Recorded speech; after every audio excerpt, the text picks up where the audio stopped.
In this video, I am going to explain Modi method. In my previous video, I explained how to get unique solution and alternate solution using Modi method. Here the first step, we have to find the initial basic feasible solution using VAM, northwest corner rule or least cost entry method.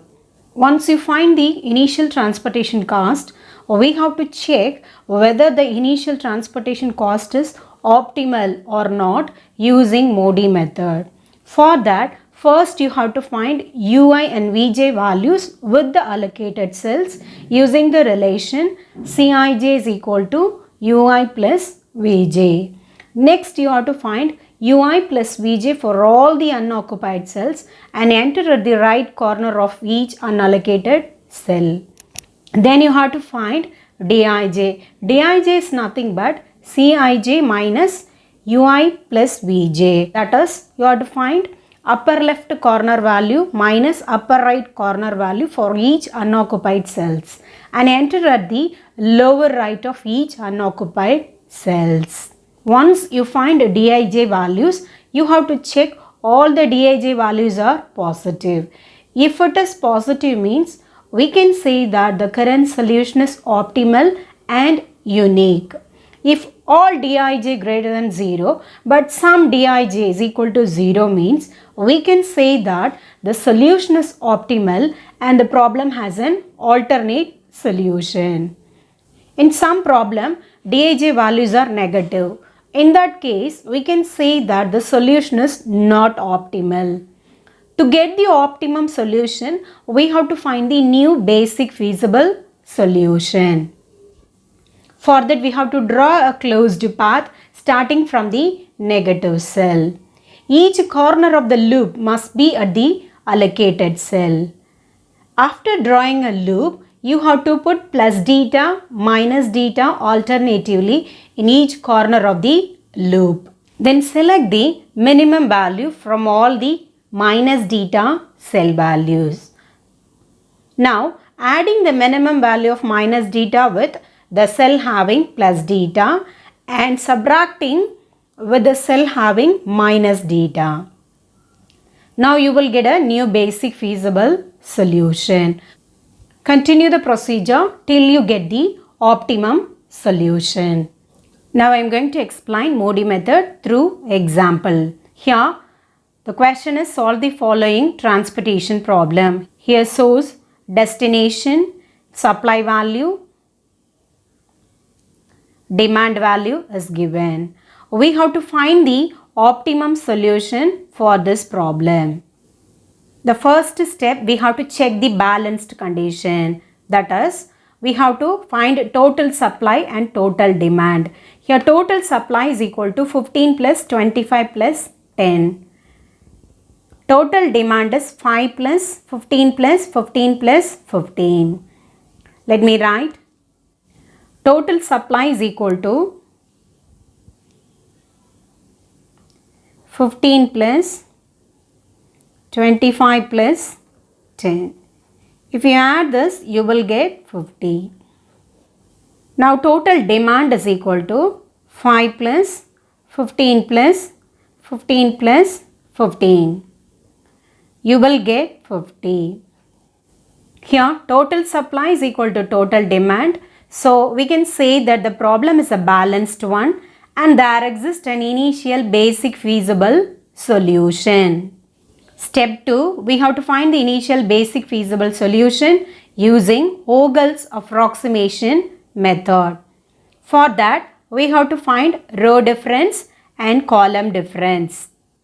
Row difference, the first row, the least number is 2 and the next least is 10. The difference between these two numbers is 8. You write the difference at the side. In the second row, the least number is 7. Next least number is 9. The difference between these two numbers is 2. In the third row, the least number is 4. Next least number is 14. The difference between these two numbers is 10. Similarly, we can find the column difference. In the first column, least number is 4, next least is 10. So the difference is 6. The second column, least number is 2, the next least is 7, difference is 5. The third column, least number is 9, next least is 16. So the difference is 7. The last column, least number is 11, next least is 18. The difference is 7. From row difference and column difference, we have to select the highest penalty. Highest penalty is 10. So the third row, we need to allocate our value. In the third row, the least cost cell is 4. There you allocate your value. For this cell, supply is 10, demand is 5. So you allocate 5 here. Once you allocate, you strike out the satisfied value. Here the remainder is 5. Here, demand is satisfied, so you have to strike out the column. In the remaining, you take the difference again. In the first row, the least number is 2, the next least is 11. The difference is 9. Second row, least number is 7, next least is 9. So the difference is 2. Third row, least number is 14, next least is 16. So the difference is 2. Column wise, the first column satisfied, so no need to take the difference. The second column, least number is 2 and the next least is 7. So the difference is 5. Third column, no change. Fourth column, no change. The highest penalty is 9. It comes under first row. So first row we have to allocate our value. In the first row, the least cost cell is 2. So there you allocate your value. For this cell, supply is 15 and demand is 15. Both the values are satisfied. So you allocate 15 here. You strike out the satisfied value. Here, both supply and demand is satisfied. In the remaining, you take the difference again. First row satisfied. In the second row, the difference between 20 and 9 is 11. The difference between 16 and 18 is 2. In the column, first column satisfied, second column satisfied. The difference between the 9 and 16 is 7. The difference between 20 and 18 is 2. The highest penalty is 11. It comes in the second row. So in the second row, you are going to allocate your value. In the second row, the least cost cell is 9. There you allocate your value. For this cell, supply is 25 and demand is 15. So you allocate 15 here. Once you allocate, you have to strike out the satisfied value. Here 15 is satisfied and here the remainder is 10. Here demand is satisfied, so you strike out the column. First column satisfied, second column satisfied, the third column also satisfied. And here the difference between 20 and 8 is 2. Here no value to take the difference. Now in the fourth column, the least cost cell is 18. There you allocate your value. For this cell, supply is 5, demand is 15. The minimum value is 5, you allocate 5 here. Once you allocate, you have to strike out the satisfied value. Here the remainder is 10. Here supply is satisfied, so you strike out the row. This is the left out one. For this cell, supply value and demand value is equal. So you allocate 10 here. Now both supply and demand is satisfied. In this way, you have to allocate the values using Ogle's approximation method. Once you allocate, we have to check m plus n minus 1 is equal to number of allocations or not. Here, m, the number of rows is equal to 3, n, number of columns is equal to 4. So, 3 plus 4 minus 1 is 6. m plus n minus 1 is equal to 6. And the number of allocations 1, 2, 3, 4, 5. Number of allocations is equal to 5. Here m plus n minus 1 is not equal to number of allocations. So the solution is a degenerate one. If degeneracy occur means we have to introduce epsilon in any one of the unoccupied cells. Epsilon is always tends to 0. Since m plus n minus 1 not equal to number of allocations, we want to make m plus n minus 1 is equal to number of allocations. So we have to introduce epsilon in any one of the unoccupied cell. I am allocating here. This will not affect your transportation cost. Now m plus n minus 1 is equal to number of allocations. Then we have to write the initial transportation cost. Let me write. The initial transportation cost is taken from the allocated values 2 into 15 plus 7 into epsilon plus 9 into 15 plus 20 into 10 plus 4 into 5 plus 18 into 5. The value was 475. The transportation cost is 475 as epsilon tends to 0. Just for occupying purpose, we are using epsilon. Step 4, optimality test. We are going to check whether the initial transportation cost is optimal or not. For that, we have to follow the procedure. Find ui and vj using the relation Cij is equal to ui plus vj. Second step, you have to find ui and vj for all the unallocated cells and enter at the right corner of each cell. Third step, you have to find dij, that is Cij minus ui plus vj for all the unallocated cell, and this is nothing but dij is equal to upper left corner minus upper right corner for all the unallocated cells and enter at the lower right of each cell. First we write all the allocations. 15 epsilon 15 10 5 5. First step, we have to find u and v values. u1, u2, u3, v1, v2, v3, v4. We have to find all the values. For finding u and v values, first you assign 0 in any one of the u and v values. Here more allocations comes under second row. So we assign 0 here. Now from this value we can find v2, v3 and v4.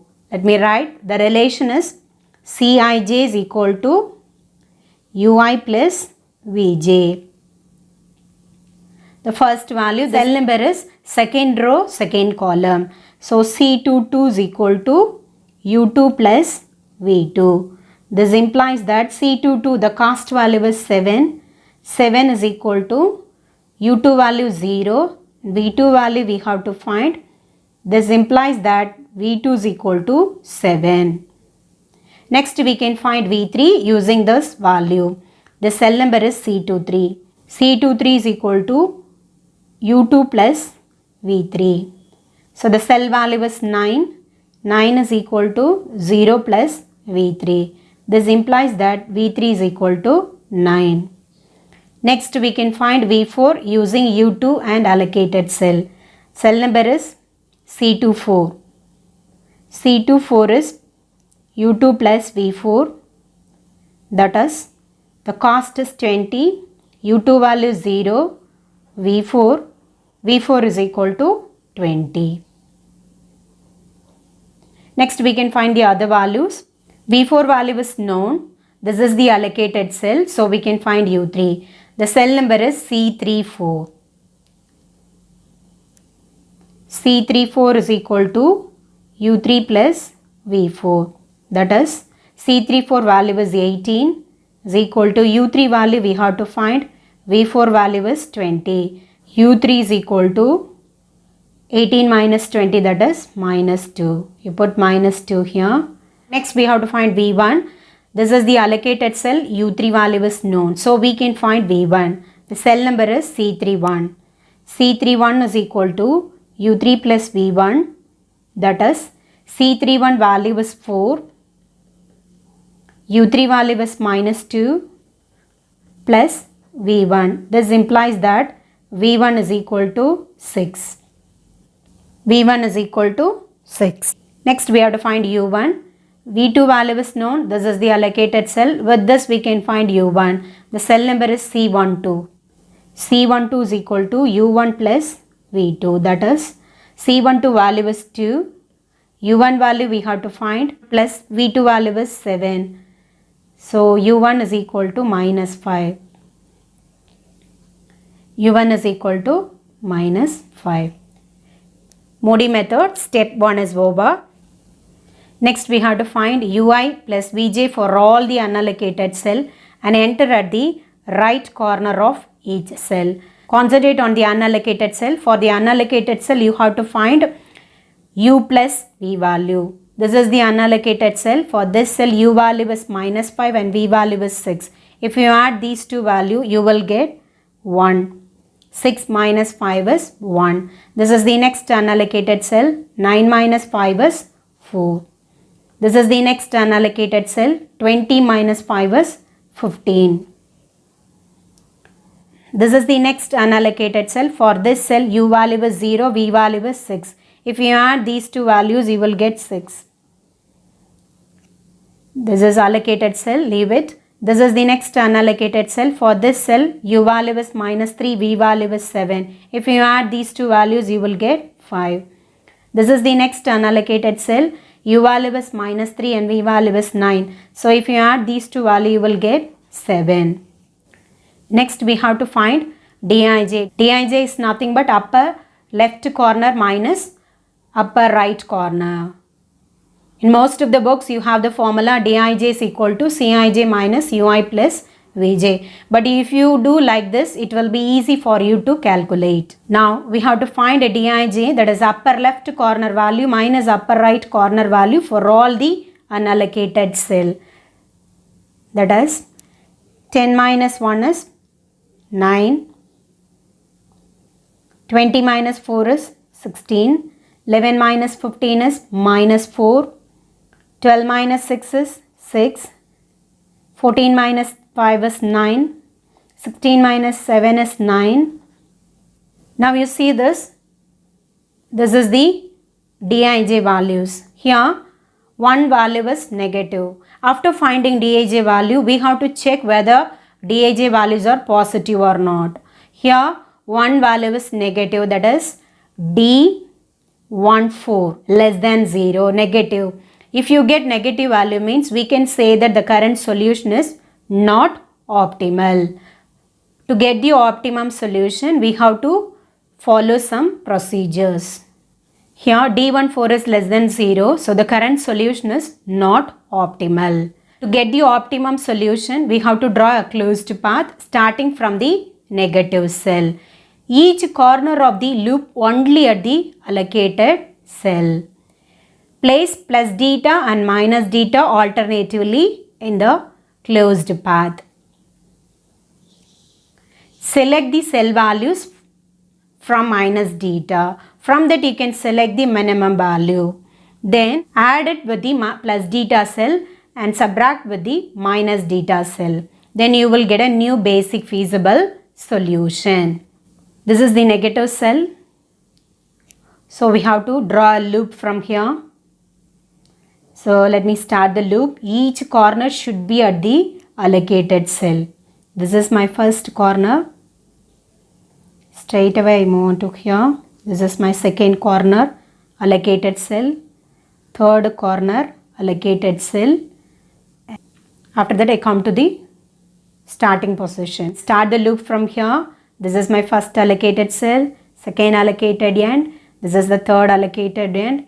And then I come to the starting position. After drawing a loop, I have to put plus delta, minus delta alternatively. To get the new basic feasible solution, first you have to draw a loop. The loop starts from the negative cell.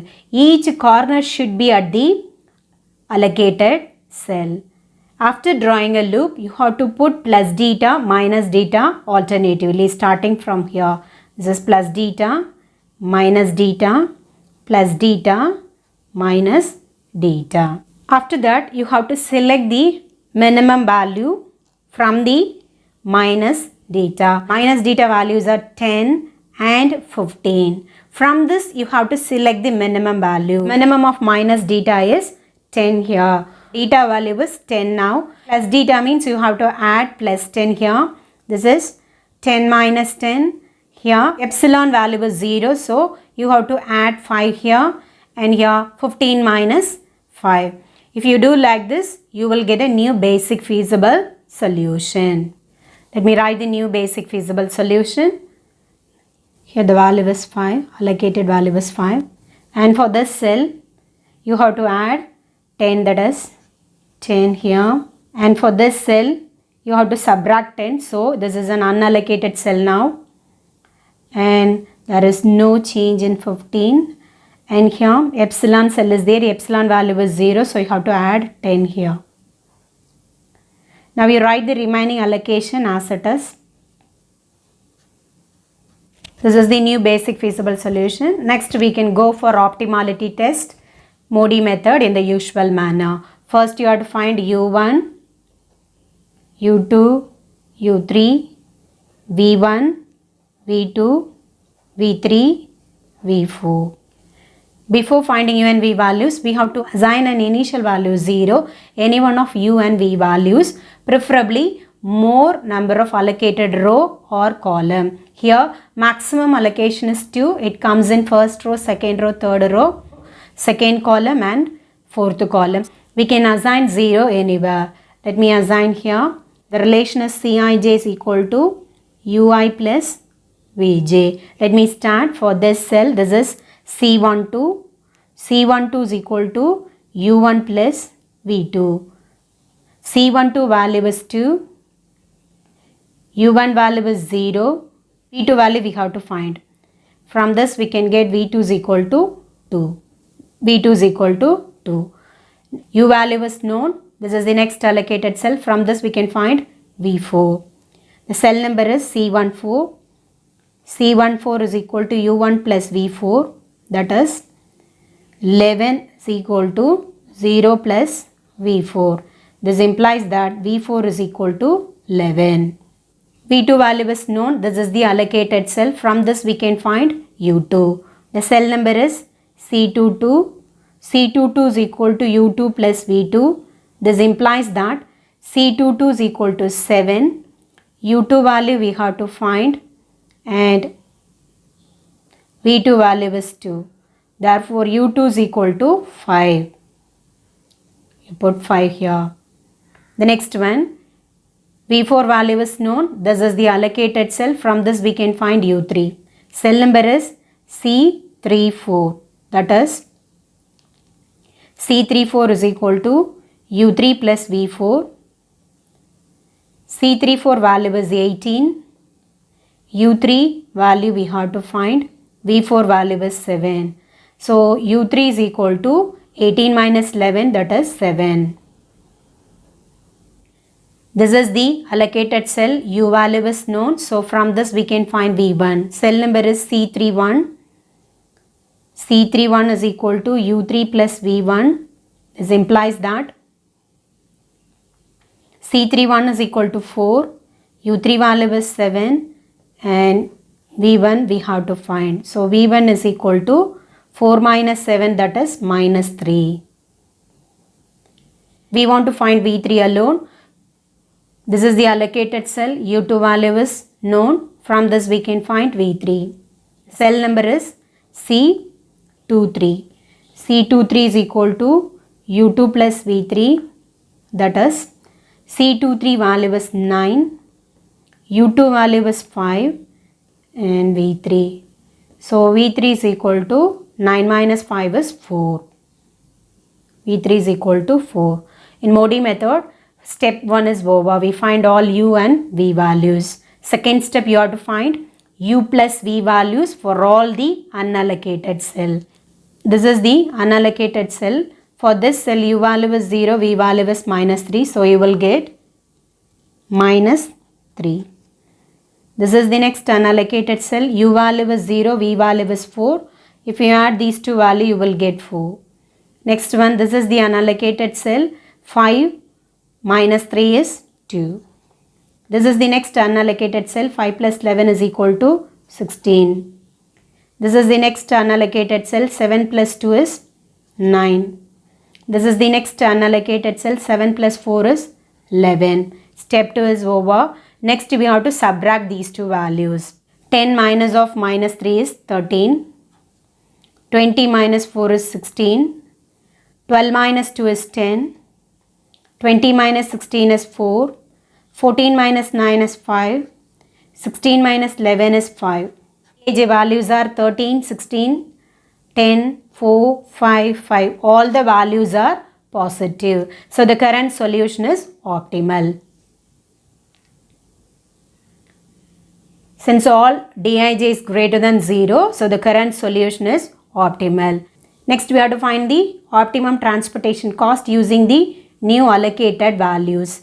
The optimum TP cost is 2 into 5 plus 11 into 10 plus 4 into 5 plus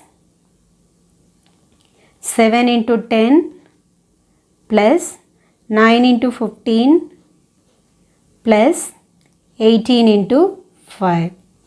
The optimum TP cost is 2 into 5, 11 into 10, 4 into 5, 7 into 10, 9 into 15, 18 into 5. The optimum TP cost obtained from the allocated values 2 into 5, 11 into 10, 7 into 10, 9 into 15, 4 into 5, 18 into 5. If you multiply and add, you will get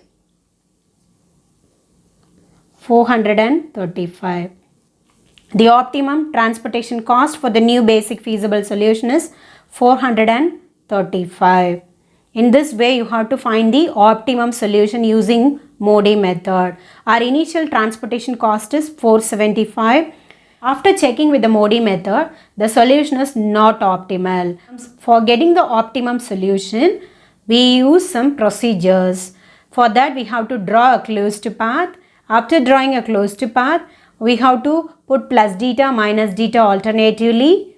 After that, we select minimum value of minus theta. Then we have to add it with the plus theta cell, subtract it with the minus theta cell. Then we get a new basic feasible solution. With the new basic feasible solution, the current solution is optimal. The optimum transportation cost also we obtained. Hope you all understand. Thank you for watching.